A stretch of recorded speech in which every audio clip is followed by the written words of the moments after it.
나가겠습니다.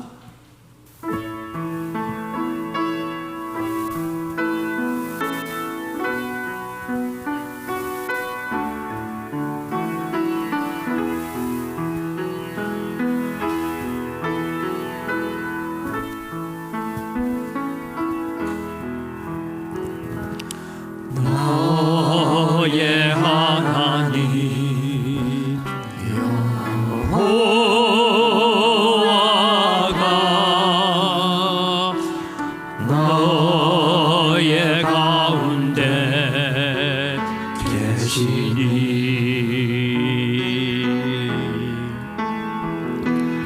그는 구원을 베푸실 전능자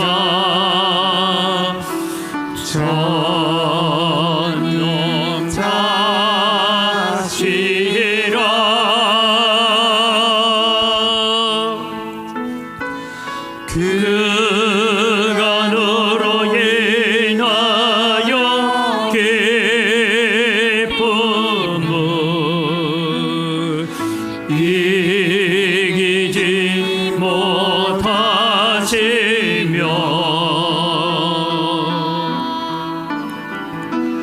너를 잠잠히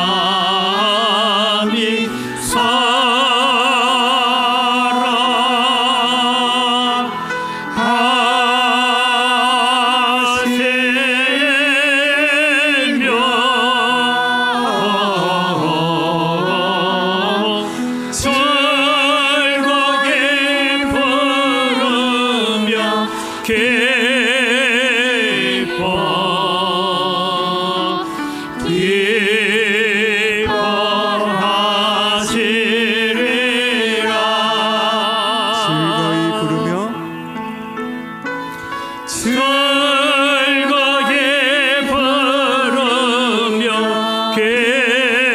부르며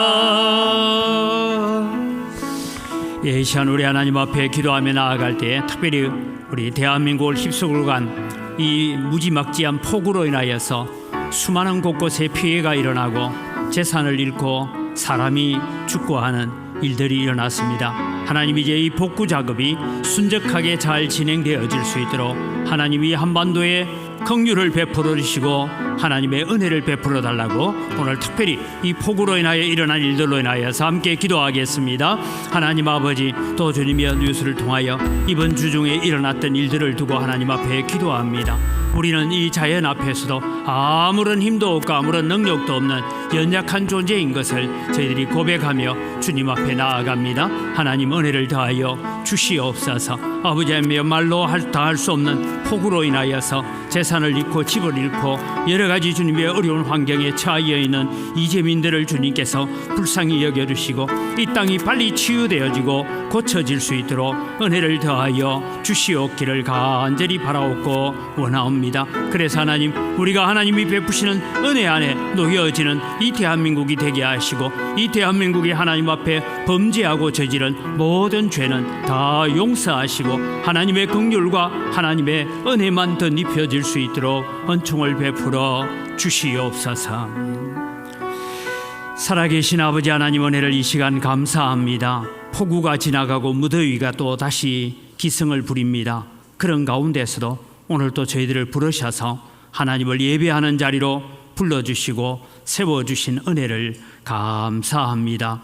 하나님을 예배하기 위하여 이 자리에 서사오니 오셔서 우리의 예배를 받아 주시옵소서.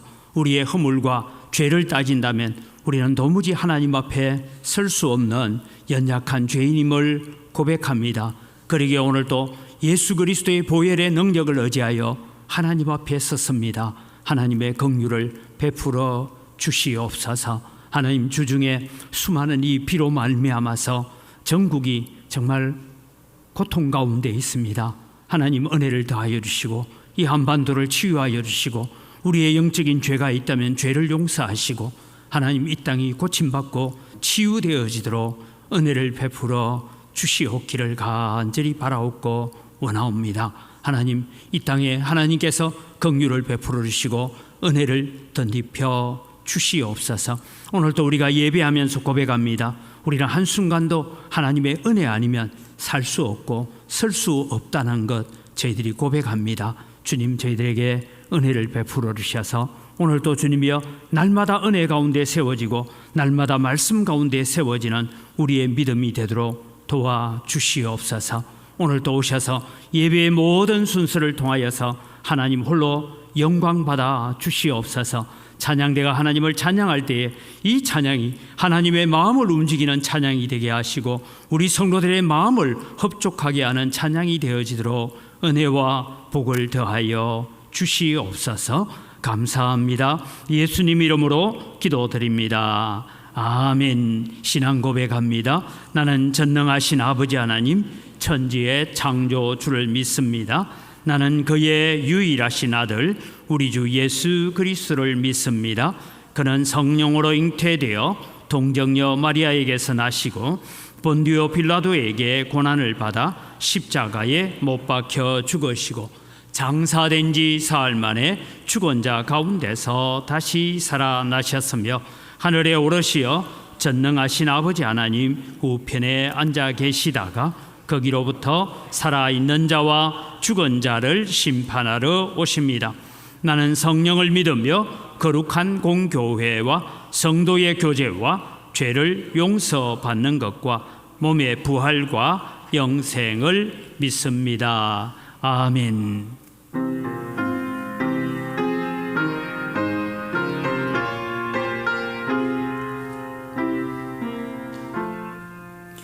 주 우리 하나님 하늘에 계시네 온 천하 만민 주 앞에 찬송하네 이 천재 만물도 주 앞에 엎드려 거룩하신 이름을 늘 높이네 주 언약하신 것 끝까지 지키네 저 하늘나라 향하여 국하리라 주 얼굴 배울 때 내 마음이 기쁘고 영원히 주의 영광을 찬양하리 왕의 왕 되신 주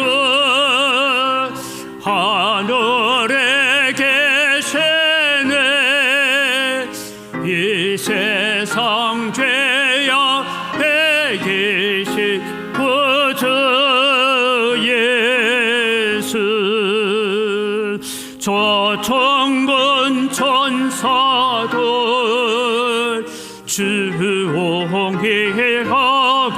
주옹이하고서 무성도 함께 영원히 늘 섬기네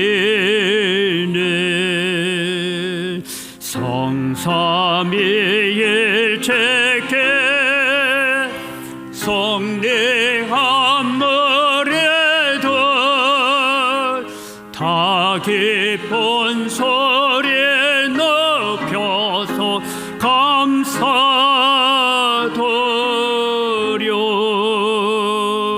창조주 하나님 내 주님 되시니 주 앞에 나도 엎드려 경배하네.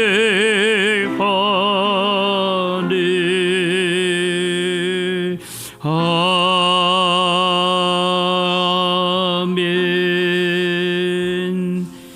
오늘 우리에게 주신 하나님 말씀은 스가랴 3장 1절에서 5절 말씀입니다. 대제사장 여호수아는 여호와의 천사 앞에 섰고 사탄은 그의 오른쪽에 서서 그를 대적하는 것을 여호와께서 내게 보이시니라. 여호와께서 사탄에게 이르시되 사탄아, 여호와께서 너를 책망하노라. 예루살렘을 택한 여호와께서 너를 책망하노라. 이는 불에서 꺼낸 거슬린 나무가 아니냐 하실 때에 여호수아가 더러운 옷을 입고 천사 앞에 서 있는지라. 여호와께서 자기 앞에 선 자들에게 명령하사 그 더러운 옷을 벗기라 하시고 또 여호수아에게 이르시되 내가 네 죄악을 제거하여 버렸으니 네게 아름다운 옷을 입히리라 하시기로 내가 말하되 정결한 관을 그의 머리에 씌우소서 하매 그 정결한 관을 그 머리에 씌우며 옷을 입히고 여호와의 천사는 곁에 섰더라. 아멘.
아멘. 우리의 찬양을 받으시는 아버지 하나님 감사합니다.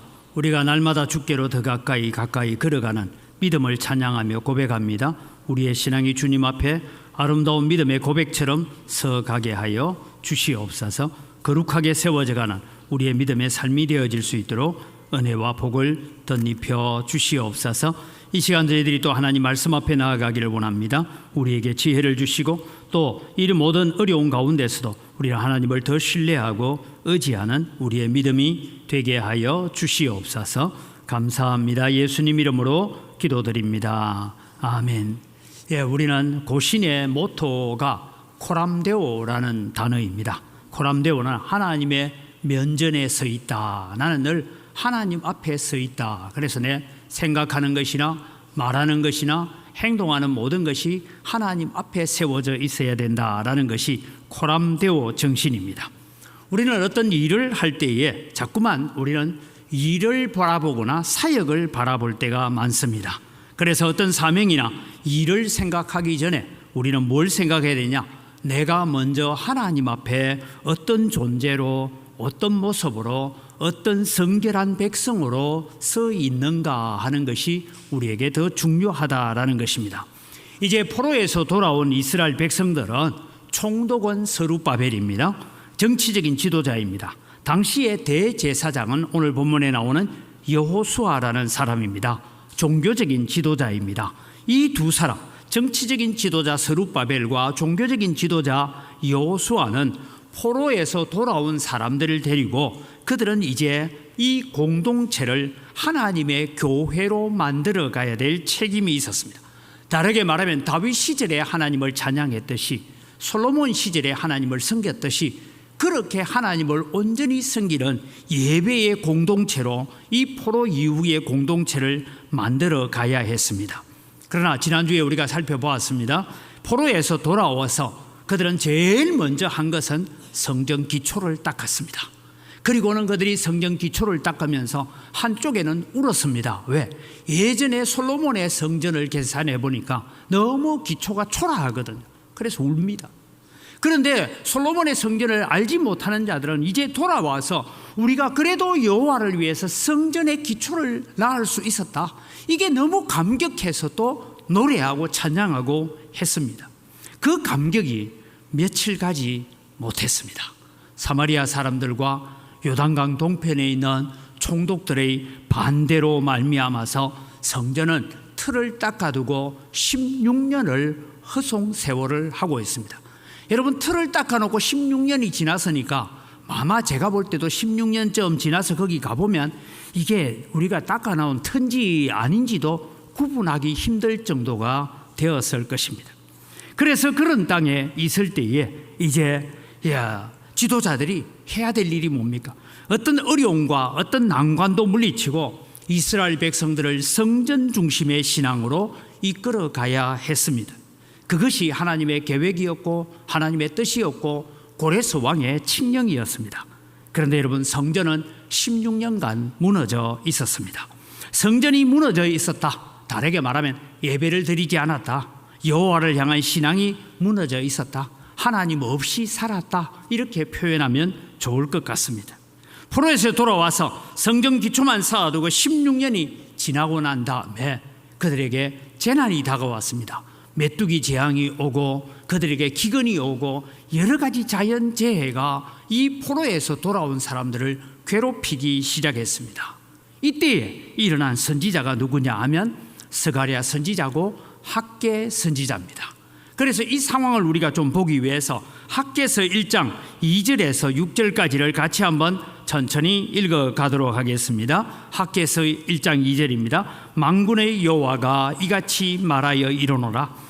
이 백성이 말하기를 여호와의 전을 건축할 시기가 이르지 아니하였다 하느니라. 여호와의 말씀이 선지자 학개에게 임하여 이르시되 이 성전이 황폐하였거늘 너희가 이때에 판벽한 집에 거주하는 것이 옳으냐. 여기 판벽한 집이라는 것은 아주 나무를 조각을 아름답게 해가지고 그렇게 만든, 요즘 말하면은 그냥 일반 우리 2층짜리 집을 하나 지었는데 그 집 벽과 천정은 아주 화려한 장식으로 만들어 놓은 그런 집이다, 그런 의미입니다. 그렇게 사는 것이 옳으냐 합니다. 5절을 읽어갑니다.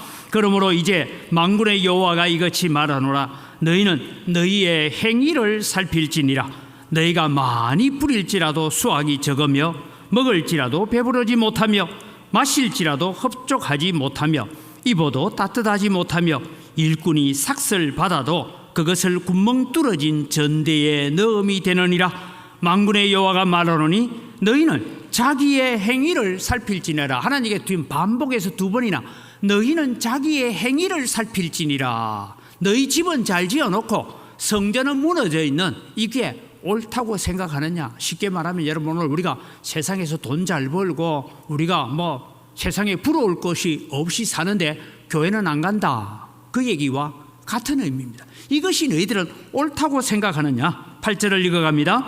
너희는 산에 올라가서 나무를 가져다가 성전을 건축하라. 그리하면 내가 그것으로 말미암아 기뻐하고 또 영광을 얻으리라.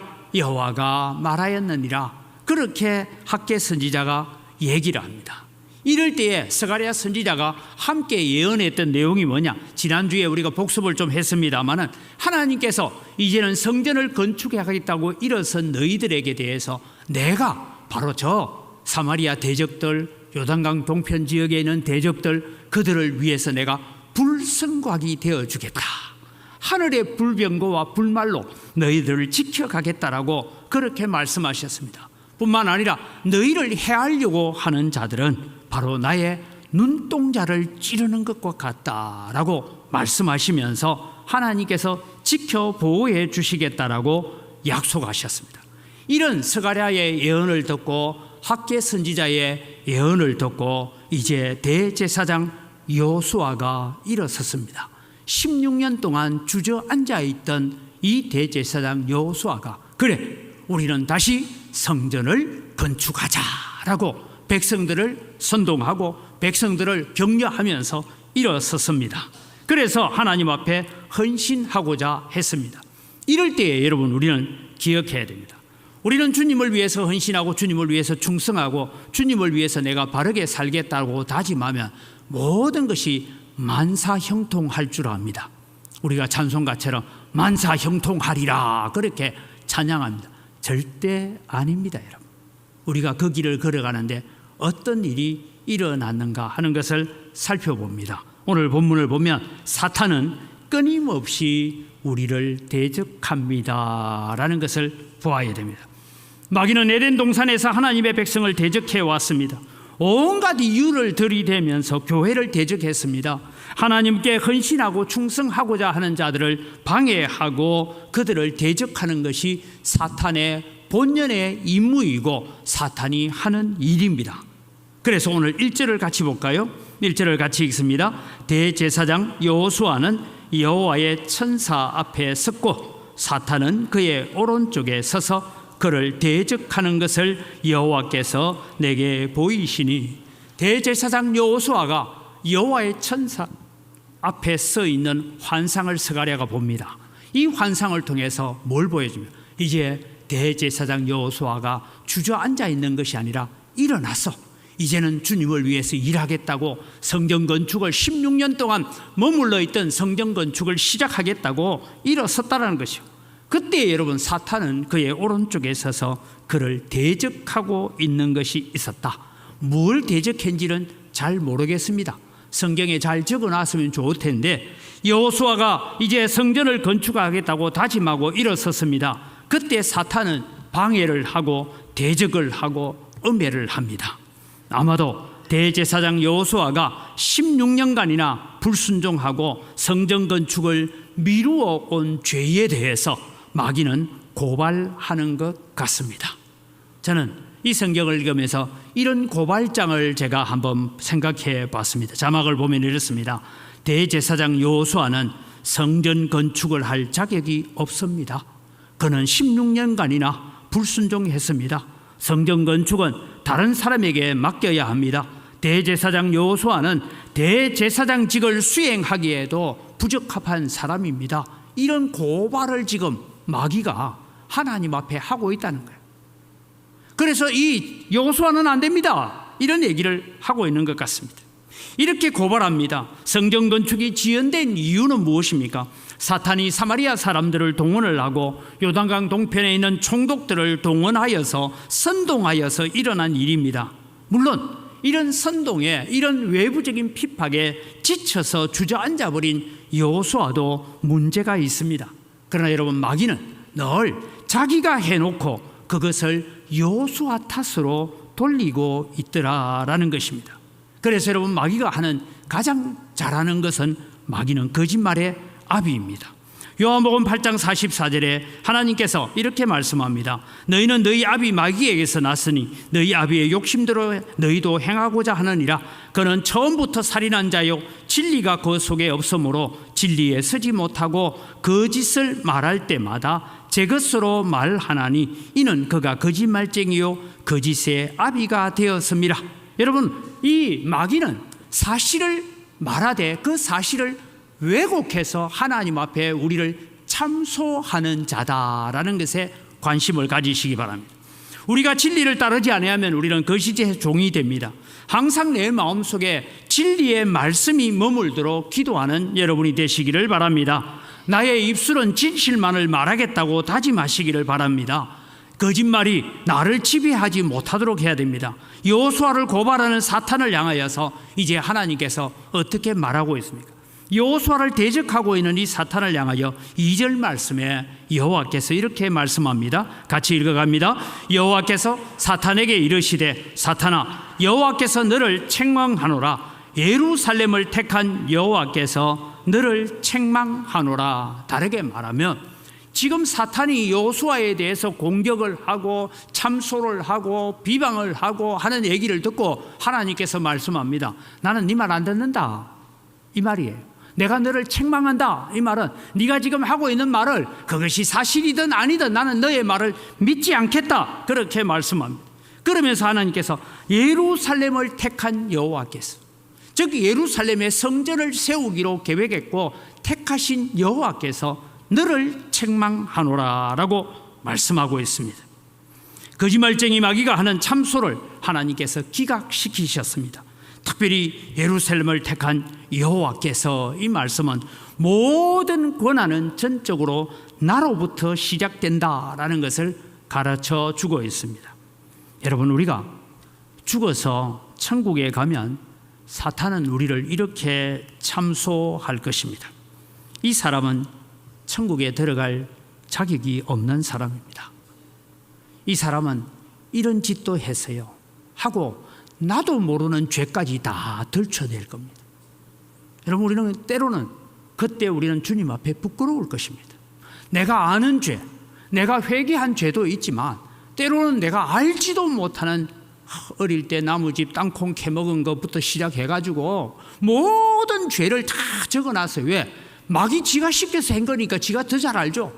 그래서 그 죄목을 낱낱이 그 하나님 앞에 고백하고 참소하면서 이 사람은 천국 가면 안 됩니다, 이 사람은 지옥 보내야 됩니다, 그렇게 얘기할 것입니다. 재판정에서 검사가 그 사람의 죄를 구하듯이 몇 월 며칠 날은 무엇 했고 무슨 죄를 지었고 이렇게 우리의 죄를 고발할 것입니다. 그때 우리의 변호사가 등장합니다. 예수 그리스도가 우리의 변호인이 되어서 등장합니다. 주님은 길게 말씀하지 않습니다. 이런 말씀을 하는 것 같습니다. 자막을 보고 같이 한번 읽을까요? 시작. 예, 아버지, 그러나 십자가에서 이 사람의 죄를 다 짊어졌습니다. 여기에서 모든 것이 끝났습니다. 맞습니다. 아버지, 이 사람이 몇 월 며칠 날 그렇게 죄지었다고 지금 마귀가 참소하고 있는 얘기들 다 맞습니다. 나도 다 알고 있습니다.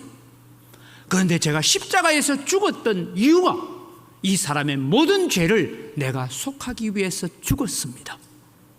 거기에는 여러분 더 이상의 판결이 필요 없는 것이죠. 더 이상 정죄가 필요 없는 것입니다. 오늘 여러분, 우리가 이런 은혜를 받아서 예배의 자리에 있는 줄 믿으시기 바랍니다. 우리가 이런 은혜가 없었다면 우리는 이 자리에 있어야 될 이유도 없는 사람들입니다. 그래서 요한계시록 12장 10절 말씀에 이렇게 얘기하고 있습니다. 내가 또 들으니 하늘에 큰 음성이 있어 이르되 이제 우리 하나님의 구원과 능력과 나라와 또 그의 그리스도의 권세가 나타났으니 우리 형제들을 참소하던 자, 즉 고발하던 자, 곧 우리 하나님 앞에서 밤낮, 여러분 하루 이틀 한 게 아니고 밤낮 우리의 죄를 참소하면서 오늘 또 은광교회 아무개는 은혜 주면 안 됩니다. 은광교회 아무개 기도 제목 들어주면 안 됩니다. 그 사람은 이런 죄를 지었습니다. 그러니까 이 사람 벌 받아야 됩니다. 이렇게 참수하고 밤낮 참수하던 자가 쫓겨났다라고 믿으시기 바랍니다. 이것이 여러분 오늘 우리가 하나님 앞에 나아올 수 있는 은혜인 것입니다. 우리는 우리의 대적자 마귀를 두려워하지 말아야 됩니다. 거짓의 아비 마귀가 하는 거짓말에 미혹당하지도 말아야 됩니다. 그러면서 우리는 늘 고백해야 됩니다. 나는 예수 그리스도의 십자가의 보혈 없이는 살 수 없는 사람입니다. 오늘 또 보혈의 능력을 의지하여 이 예배의 자리에 있습니다라고 고백하십시오. 우리의 똑똑함과 우리의 자랑과 우리의 능력으로 이 예배의 자리에 있는 것이 아니라 오직 예수 그리스도의 십자가의 보혈의 능력으로 우리가 이 자리에 있는 줄 믿으시기 바랍니다. 마귀는 지금도 끊임없이 우리를 대적해 오고 있습니다. 그것이 여러분 내 마음속에도 있고요, 내 바깥에도 있고요, 교회 안에도 있고요, 교회 밖에도 있고 온갖 것을 다 동원해서 우리를 대적해 오고 있는 참소하는 이 마귀를 우리가 두려워하지 말 것은 하나님께서 사탄아 내가 너를 책망하노라, 은광교회의 아무개를 선택한 내가 너를 책망하노라고 우리의 모든 죄를 도말하시는 하나님의 은혜가 있는 줄 믿으시기 바랍니다. 그래서 여러분 우리는 하나님을 사랑하고 하나님 앞에 서는 것은 바로 이런 긍휼이 있고 은혜가 있기 때문입니다. 두 번째 우리가 생각해야 될 것은 우리는 불에서 끄집어낸 거슬린 나무와 같다라는 것입니다. 여러분 우리를 향한 사탄의 참소를 들으신 하나님께서 사탄을 책망하셨습니다. 사탄이 참소하는 내용을 다 알고 계셨습니다. 16년 동안이나 이 대제사장 여호수아가 사명을 제대로 감당하지 못하고 있었다는 거 다 알았습니다. 그런데 여러분 이 여호수아를 향하여서 이는 불에서 꺼낸 거슬린 나무가 아니냐라고 말씀합니다. 이 말씀의 뜻은 이런 뜻입니다. 불에서 끄집어낸 타다 남은 나무 토막이라는 의미도 있고요, 아무 짝에도 쓸모없다라는 얘기입니다. 여러분 우리 장작을 불에 떼다가 반쯤 타다가 나온 것 끄집어내 놓으면 그게 목재로 씁니까 못 씁니까? 그거 어디에 쓰겠어요? 나중에 불이 필요할 때 한 번 더 갖다 엮는 것밖에는 쓸모가 없는 것이 불에 타다만 거슬린 나무입니다. 아무 짝에도 쓸모없다는 것입니다. 내가 지금 여호수아가 16년 동안이나 성전을 건축하지 못하고 백성들을 영적으로 이끌어가지 못하고 백성을 하나님의 백성으로 예배의 백성으로 이끌어가지 못한 건 내 다 안다. 그는 지금 불에서 꺼낸 거슬린 나무와 같다는 것 내가 다 안다. 그런데 하나님 말씀합니다. 그러나 내가 그에게 긍휼을 베풀겠다, 그에게 은혜를 베풀겠다라고 말씀하고 있는 것입니다. 사랑하는 성도 여러분, 우리는 다 여호수아처럼 불에서 불타다가 급하게 끄집어낸 거슬린 나무 토막과 같은 자입니다. 그런 우리를 두고 3절 말씀은 이렇게 적고 있습니다. 불에서 끌린 나무가 아니냐. 3절에 보니까 여호수아가 더러운 옷을 입고 천사 앞에 서 있는지라. 사탄이 말한 대로, 사탄이 참소한 대로 여호수아는 더러운 옷을 입고 서 있습니다. 이것이 우리의 모습입니다. 우리는 지옥불에 타고 있었습니다. 그런데 급하게 주님께서 그 지옥불에 손을 내밀어서 우리를 끄집어 내셨습니다. 우리가 예수 믿는다는 것은 이런 기쁨을 가져야 됩니다. 이런 감사를 가져야 됩니다. 여러분 우리가 하나님 앞에 감사하지 못하는 것은 내가 그래도 될만 해가지고 오늘 또 교회에 앉아있다고, 내가 그래도 자격이 이 정도 되어서 내가 교회에 앉아있다라고 생각하면 우리는 구원받지 못한 자입니다. 오늘 우리는 지금 활활 불타고 있는 거기에 반쯤 타들어가고 있는 그 나무 토막 같은 우리를 주님이 손을 내밀어 끄집어내셔서 그 불을 끄고 난 다음에 내가 그에게 긍휼을 베풀어 주겠다라고 약속하고 계시는 것입니다. 가끔씩 그런 얘기를, 이번에도 여러분 수해가 났는데 보니까 이 119 소방대원들이 생명을 걸고 그 강을 건너가서 그 물살을 건너가서 사람들을 구조해 오고 하는 이런 일들을 봤습니다. 내 힘으로는 도무지 구조받을 수 없습니다. 그런데 소방관 되신 주님께서 내가 고립되어 있는 그곳에, 물에 휩쓸려 가는 그곳에 뛰어 들어와서 우리를 건져내셨다. 이것이 오늘 불에 거슬린 나무와 같다라고 말씀하고 계시는 것입니다. 오늘 예배하는 사랑하는 성도 여러분, 우리는 지옥에서 불타고 있었습니다. 그런 우리를 건지시기 위해서 예수님께서 지옥불로 들어오셨다는 것은 바로 이 땅에 오셨다는 것입니다. 그리고 십자가를 지셨다는 것입니다. 그리고 우리를 대신해서 무덤에 갇히셨다는 것입니다. 우리를 끄집어내시기 위해서 그 예수님이 사망을 이기고 부활하신 줄 믿으시기 바랍니다. 이런 은혜가 우리 가운데 있는 것입니다. 대제사장 여호수아는 오늘 우리가 이 성경을 읽고 있는 우리에게 예표의 사람입니다. 우리는 온갖 죄악에 더러운 옷을 입고 살았던 자들입니다. 불에 거슬린 나무 토막입니다. 그런 우리를 하나님의 자녀로, 하나님의 백성으로 불러주셨습니다. 우리가 자격이 있어서 이 자리에 있는 것이 아니라 전적으로 하나님의 은혜였다라고 고백합니다. 이것을 감사할 수 있는 언광교회 성도들이 되기를 주님의 이름으로 축복합니다. 오늘 여러분, 우리는 다시 성경을 볼까요? 에베소서 2장 1절에서 5절에 보면 이런 말씀을 합니다. 같이 읽어갑니다. 그는 허물과 죄로 죽었던 너희를 살리셨도다. 그때에 너희는 그 가운데서 행하여 이 세상 풍조를 따르고 공중의 권세에 잡은 자를 따랐으니 곧 지금 불순종의 아들들 가운데서 역사하는 영이라.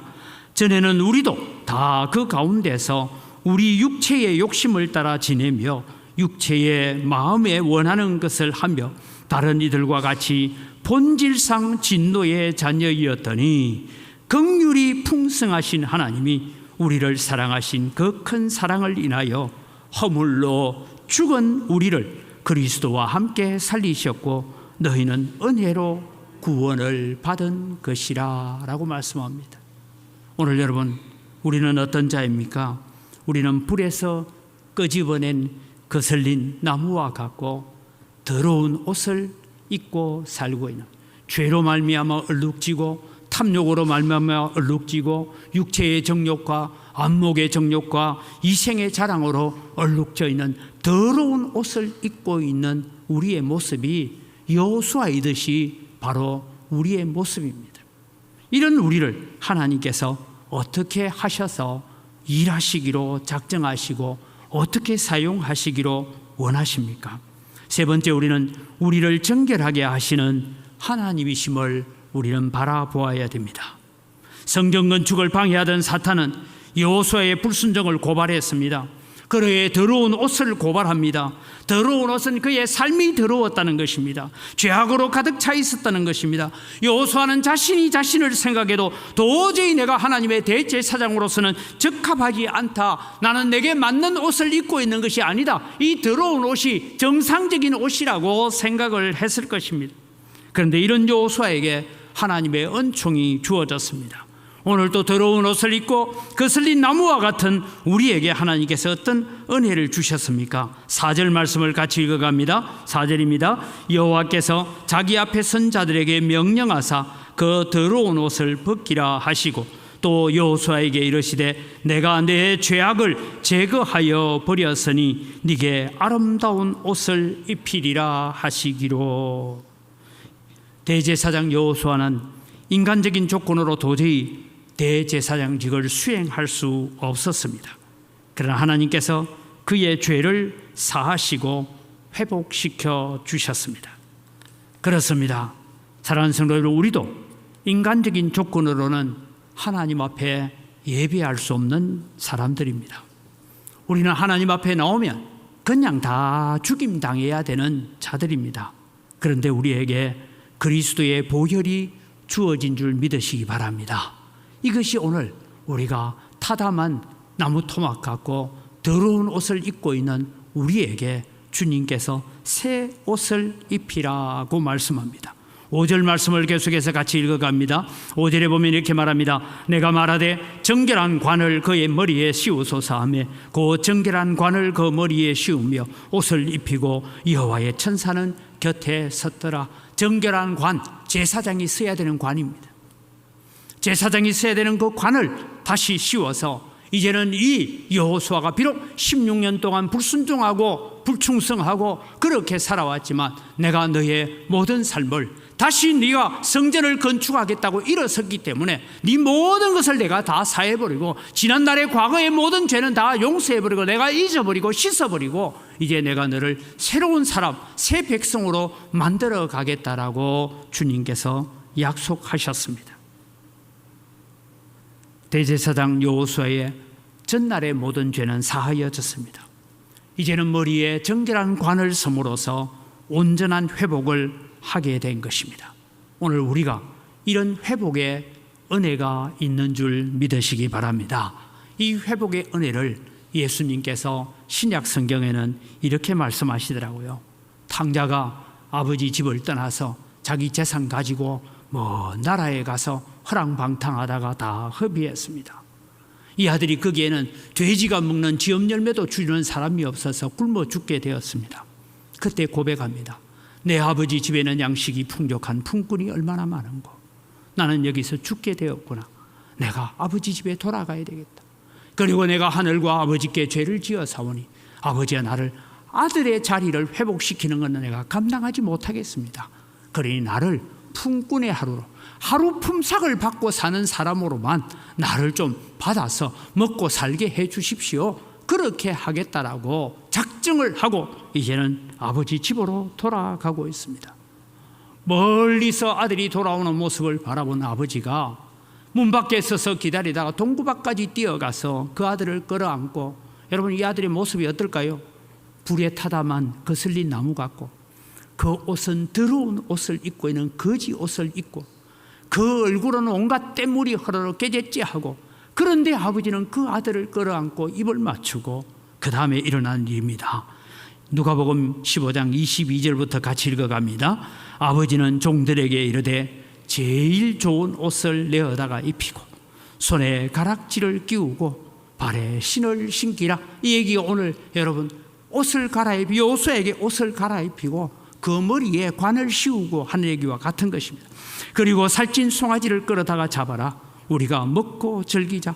이 내 아들은 죽었다가 다시 살아났으며 내가 잃었다가 다시 얻었노라 하니 그들이 즐거워하더라. 사랑하는 성도 여러분, 우리가 한 주간을 세상을 살면서 지치고 피곤하고 세상을 살면서 죄악 가운데서 때로는 우리가 허덕이고 살 때도 많습니다. 그러나 우리가 주일 예배를 할 때마다, 주일날 하나님 앞에 예배하러 올 때마다 이런 회복의 은혜가 있기를 주님의 이름으로 축복합니다. 이런 회복의 역사가 우리 가운데 감동으로 다가와야 된다는 거예요. 여호수아가 지금 거슬린 불에 타다만 거슬린 나무와 같은 존재이고 더러운 옷을 입고 있는데 그에게 새 옷을 갈아입히고 아름다운 옷을 입히고 머리에 제사장의 관을 다시 씌우는 회복의 역사처럼 탕자가 돌아왔을 때에 이 탕자에게 좋은 옷을 내어 입히고 손에 가락지를 끼운다는, 그냥 우리가 필요한 가락지를 끼운다는 게 아니에요. 이 가락지는 내 아들이라는 인장 반지라는 의미입니다. 내 아들의 자리를 회복했다라는 그런 의미를 가지고 있는 인장 반지를 끼워줬다는 거예요. 이런 회복의 역사가 오늘 또 우리는 예배할 때마다 우리 가운데 일어나는 감동이 되어야 되고 감격이 되어야 되는 줄 믿으시기 바랍니다. 오늘 여러분 이 무더운 날씨에 우리가 하나님 앞에 예배하러 오면서 하나님, 나는 바로 이 하나님 앞에 서 있는 여호수아와 같은 그런 존재였습니다. 그렇게 살다 왔습니다. 나는 그렇게밖에 살 수밖에 없었습니다. 그러나 오늘도 하나님 우리의 모습대로 우리를 보시고 내치시는 분이 아니라 오늘도 우리의 모습을 불쌍히 여기시고 다시 아름다운 옷을 입히고 머리에 관을 씌우시는 주님의 긍휼이 있어서 오늘 내가 이 자리에 있습니다. 이런 회복의 은혜가 날마다 예배마다 일어나는 믿음의 역사가 되기를 주님의 이름으로 축복합니다. 마지막으로 회복된 자의 삶은 어떠해야 합니까? 이제 우리는 어떻게 살아야 됩니까? 대제사장 여호수아는 이 스가랴의 예언대로, 스가랴가 본 환상대로 하나님 앞에 결단합니다. 자신의 생명을 바쳐서 성전을 건축하기로 다짐을 합니다. 그런데 여러분, 그것이 하루아침에 된 것이 아니라 4년 걸렸습니다. BC 520년에 성전을 건축하자라고 다시 일어서고 난 다음에 그들이 4년이 걸려서야 성전을 완공하게 되어집니다.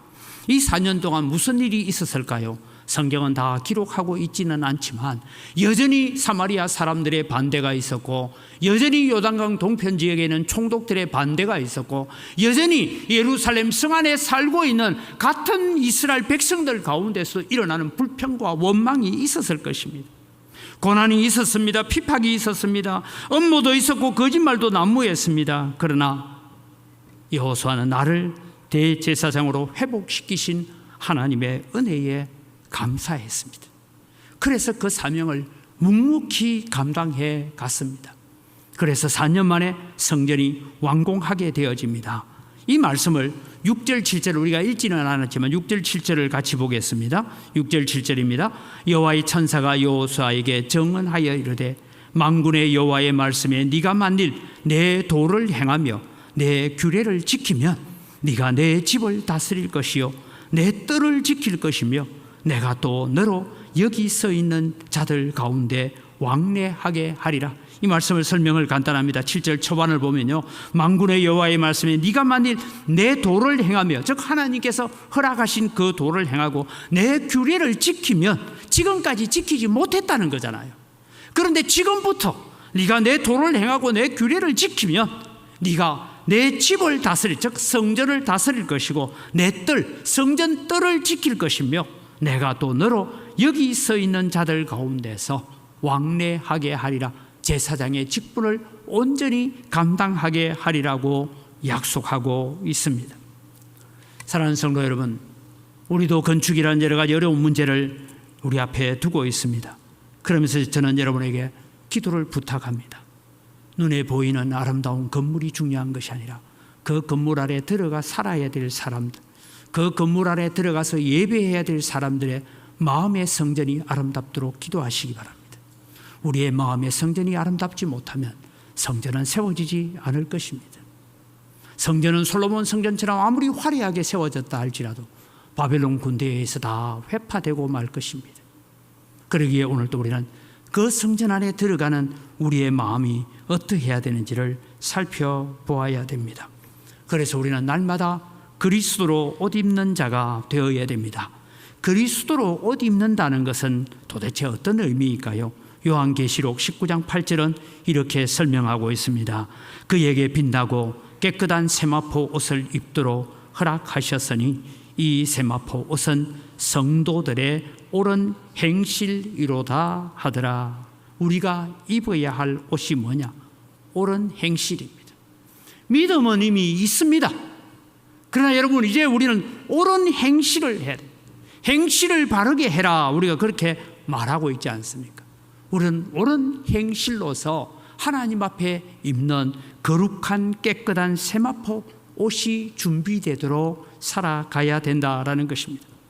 우리가 비록 지금까지는 여러 가지 허물과 죄악으로 말미암아 얼룩지고 더러운 옷을 입었다 할지라도 이제부터 우리는 하나님 앞에 거룩한 옷을 입기 위해서, 깨끗하고 아름다운 옷을 입기 위해서 우리는 애써야 되는데, 그것은 바로 옳은 행실이라는 것입니다. 거짓과 죄의 옷을 벗어야 됩니다. 우리가 습관적으로 빠져있는 세속적인 옷을 벗어버려야 됩니다. 이전 사람을 우리는 벗어버리고 새 사람을 입어야 됩니다. 우리가 새 사람을 입기 위해서는 이전 사람 벗어야 됩니다. 여러분이 목욕탕에 가서 일을 하다가 이제 땀을 뻘뻘 흘리고 목욕탕에 가서 목욕을 다 하고 나오면서 새 옷을 갈아입고 나옵니까? 아니면은 땀 흘린 그 옷을 그대로 입고 나옵니까? 그러면 목욕하는 의미가 없잖아요. 가져간 새 옷을, 깨끗하게 세탁된 옷을 입고 나오는 것처럼 우리는 지난 것을 벗어버려야 됩니다. 고린도후서 5장 17절에 그런즉 누구든지 그리스도 안에 있으면 새로운 피조물이라 이전 것은 지나갔으니 보라 새 것이 되었도다.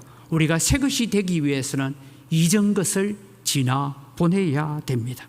이전의 삶, 이전의 생각, 이전의 사상, 이전에 내가 가졌던 세속적인 모든 것들을 다 지나 보내고 우리는 새 사람을 입어야 되는 것입니다.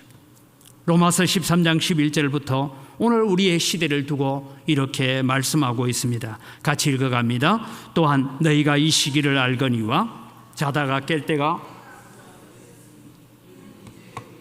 구원이 처음 믿을 때보다 가까웠습니다. 밤이 깊고 낮이 가까웠으니 그러므로 우리가 어둠의 일을 벗고 빛의 갑옷을 입자.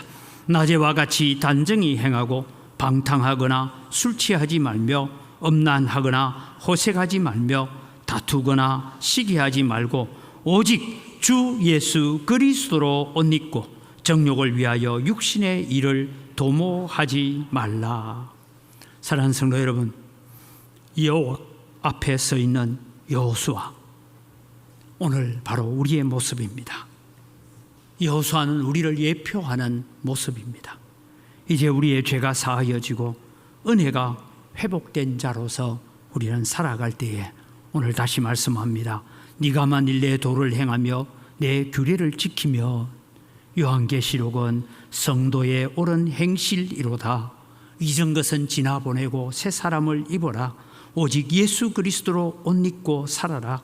이제는 거룩한 새 삶을 통하여서 하나님 앞에 나아가면서, 하나님, 오늘부터 나는 하나님 앞에 거룩한 옷을 입기 위해서, 새 삶을 살기 위해서 내 마음을, 내 영혼을 정결하게 하고 거룩하게 하는 삶을 살아가겠습니다고 다짐할 때에 오늘도 주님이 베풀으시는 은혜, 여호수아에게 베풀으셨던 그 놀라운 은혜를 체험하는 믿음의 사람들이 되기를 주님의 이름으로 축복합니다. 이 시간 주신 말씀을 가지고 우리 한 목소리로 잠시 기도할 텐데요. 하나님, 오늘도 우리는 여호수아처럼 불순종하고 불충성하고 하나님 앞에 바르게 살지 못하여서 불에 타다가 거슬린 나무와 같은 존재이고 더러운 옷을 입고 있던 존재입니다. 마귀는 끊임없이 밤낮으로 우리를 하나님 앞에 참소하고 있는데, 그 참소하는 얘기를 들으면 낯이 부끄러워서 얼굴을 들 수 없습니다. 그런데 주님께서 나타나셔서 내가 변호합니다. 이 사람이 이런 죄를 지은 건 나도 다 압니다. 그러나 그 모든 죄는 내가 십자가에서 보혈로 씻었습니다라고 주님께서 정언하시는 그 변호로 말미암아 우리가 하나님 앞에 설 수 있음을 알고, 하나님, 이제는 예수 그리스도로 옷 입고 살아가는 거룩한 삶을 살게 하여 주옵소서. 다 같이 주여 한번 부르고 기도합니다.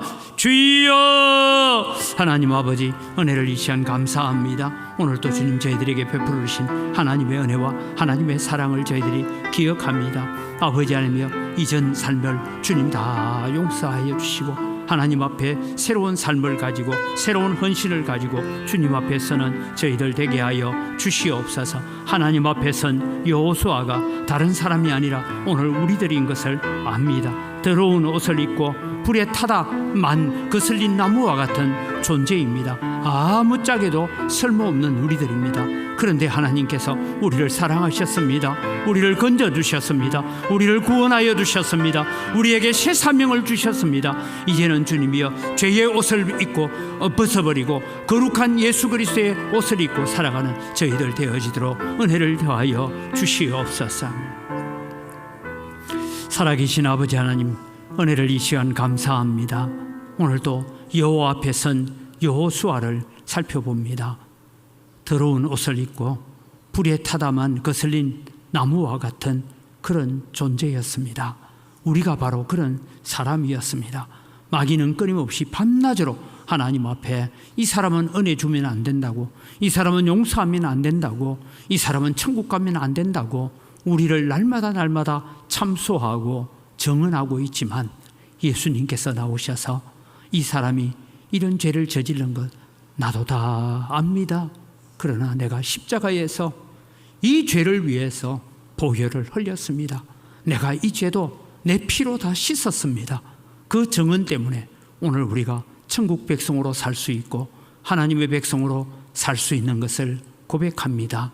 그러기에 오늘 또 주님, 우리는 하나님의 긍휼하심, 우리의 더러운 옷을 입히고 새 옷을 입히고 우리에게 정결한 관을 씌우시는 하나님의 은혜를 기억하면서 오늘도 이제는 우리의 모든 삶 속에서 더러운 옷을 벗고 날마다 그리스도로 옷 입는 삶을 살아가는 하나님의 거룩한 백성들 되게 하여 주시옵소서. 감사합니다. 예수님 이름으로 기도드립니다. 아멘.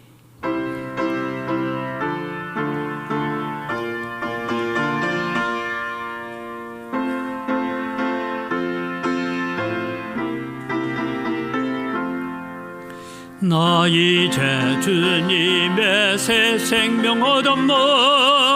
옛것은 지나고 새 사람이로다.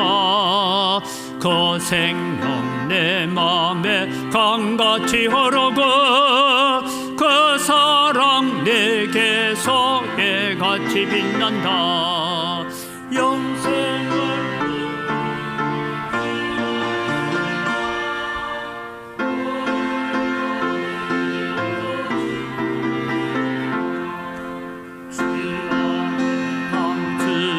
새 생명 얻으니 이전에 좋던 것 이제는 값없다.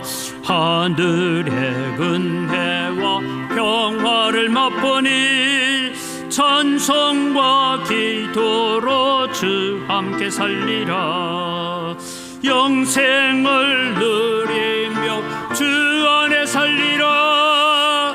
오늘도 내일도 주 함께 살리라. 산천도 초목도 새 것이 되었고 죄인도 원수도 친구로 변한다. 주 생명 얻은 자 영생을 누리네. 주님을 모신 맘새 하늘이로다. 영생을 누리며 주 안에 살리라. 오늘도 내일도 주 함께 살리라. 주 따라가는 길 험하고 멀어도 찬송을 부르며 뒤따라가리. 나 주를 모시고 영원히 살리라. 날마다 섬기며 주 함께 살리라. 영생을 누리며 주 안에 살리라. 오늘도 내일도 주 함께 살리라. 하나님 아버지 감사합니다. 모든 것이 다 주의 손으로부터 왔습니다. 주의 손으로부터 받은 것 가지고 주님께 돌려드립니다. 주님 받으시고 향기를 험량하시고 드리는 손길마다 복을 허락하여 주시옵소서. 소득의 10분의 1을 하나님 앞에 드리면서 고백합니다. 나머지 9도 절대 내 것이 아니고 하나님의 것임을 압니다라고 감사하며 사용하겠습니다. 마음을 담아 11조를 드립니다. 사랑하는 성도들이 손대는 물산마다 복을 주셔서 하나님께서 하늘의 신령한 복으로 땅의 원천의 복으로 복 주시는 은혜가 넘치게 하여 주시옵소서. 하나님, 또 우리가 여러 가지 감사의 제목을 가지고 하나님 앞에 예물을 드립니다. 감사로 하나님을 영화롭게 합니다. 더 많은 감사의 제목들이 넘쳐나게 하여 주시옵소서. 우리가 빚진 자의 마음을 가지고 또 해외 선교와 국내 선교와 다음 세대를 위해서 건축을 위하여 예물을 드립니다. 약속대로 100배나 넘치는 은혜로 갚아 주시옵소서. 하나님, 오늘도 주일헌금을 드리고 일용할 양식을 제공하는 가정 위에 주님께서 은혜와 복을 덧입혀 주시옵기를 원합니다. 이 물질을 관리하는 우리 재정부와 각 선교위원회 위에도 지혜와 은혜를 덧입혀 주시옵소서. 감사합니다. 예수님 이름으로 기도드립니다. 아멘. 우리 주 예수 그리스도의 은혜와 하나님 아버지의 무한하신 사랑과 성령님의 교통하심과 위로 충만하심의 역사가 우리도 여호와 앞에 서 있는 여호수아처럼 불타다만 거슬린 나무와 같고 더러운 옷을 입고 있던 자들이었는데 예수 그리스도의 보혈의 능력으로 말미암아 씻음받아 새로운 옷을 입고 하나님 앞에 설 수 있게 해주신 은혜에 감격하여서 이제부터 남은 생애를 감사로 살아가겠다고 다짐하는 주의 사랑하는 백성들 머리 위에 이제로부터 영원토록 항상 함께 있을지어다. 아멘.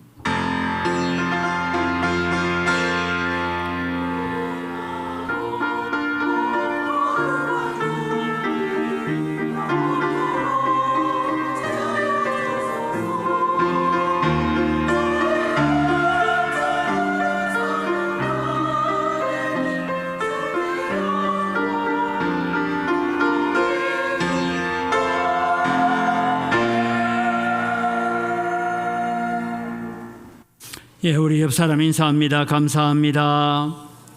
사랑합니다. 예, 주보를 참조하셔서 교회 소식을 전합니다. 예, 두 번째 소식인데요. 오늘 식사 제공은 우리 국기숙 권사님 식사 제공하시는데 그동안 하나님의 은혜 안에서 은광교회 잘 섬기게 하신 감사합니다. 무슨 뜻이냐면 우리 권사님 오랫동안 은광교회를 섬겨 오시다가 혼자 지금 생활을 도무지 유지하기가 힘들고 해서 가까운 따님 곁으로 이제 이사를 가려고 합니다. 그래서 권사님 오늘 예배에 오셨는데 우리 권사님 남은 인생 또 하나님 앞에 아름답고 복된 인생을 잘 살아가시라고 우리 박수로 한번 격려해 주시기 바랍니다. 권사님 한번 그래도 일어서서 얼굴을 보여주셔야지. 예, 제가 한번 기도하겠습니다. 하나님 아버지 감사합니다. 우리 국기숙 권사님, 기원창 장로님 은광교회 보내셔서 40년이 넘도록 섬기며 수고하며 예쓰게 하셨습니다. 장로님을 먼저 천국으로 보내고 권사님 홀로 생활하다가 이제는 홀로 살기가 힘들어서 딸이 있는 가까운 곳으로 이제 이사를 가려고 합니다. 하나님 천국 가는 그날까지 강건하게 하시고 영적으로 늘 맑아지게 하여 주시옵소서. 그래서 내 끝사람은 날로 후패해져가나 내 속사람은 날마다 새로워진다는 고백을 가지고 천국 갈 때의 모습이 더 아름다운 모습이 되어지도록 은혜를 더하여 주시옵소서. 사랑하는 종들이 교회를 통하여 섬긴 모든 수고와 땀을 주님 아십니다. 그것이 자녀들에게 아름다운 축복으로 이어져 갈 수 있도록 복을 내려주시고 은혜 더하여 주시옵소서. 우리 연로하신 권사님 이제 딸 곁에 가서 사는 동안에도 어려움 없게 하시고 새로운 환경에 잘 적응하게 하시고 그곳에서 또 아름다운 삶을 살다가 아름답게 천국 갈 수 있도록 은혜를 베풀어 주시옵소서. 감사합니다. 예수님 이름으로 기도드립니다. 아멘. 우리 다시 한번 권사님 건강하시도록.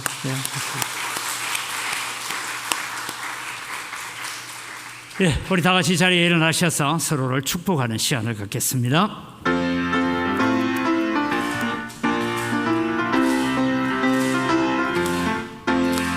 축복합니다.